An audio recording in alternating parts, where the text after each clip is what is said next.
Good morning! Ayan, tanong natin sa dalawa kung gusto ba nila maligo. Anong gusto niyo? Maligo tayo? Tara, ligo tayo? Ligo? Gusto ligo? Tara, ligo? Tango, gusto ligo? Ha? Ang gwapo naman. Ligo tayo? Ligo? Gusto ligo?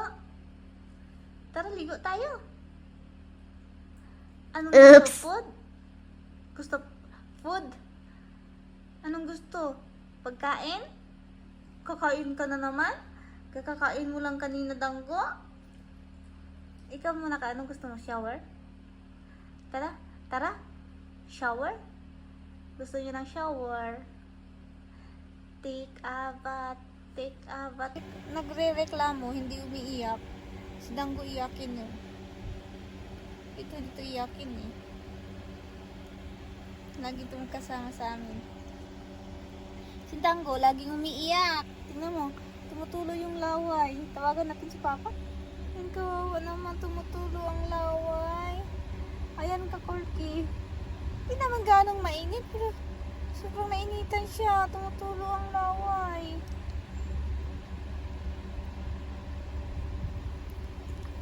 Maya. Pangit ng weather ngayon. Sobrang makulimlim, pero mainit, malagkit.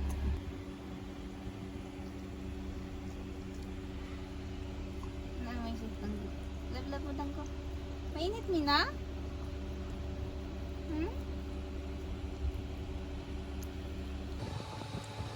Ayun sa 4 day, naghintay lang kami dito. Siguro mga 30 minutes. Sakong-sakong uwang-uwa. Ayan. Mainit ba?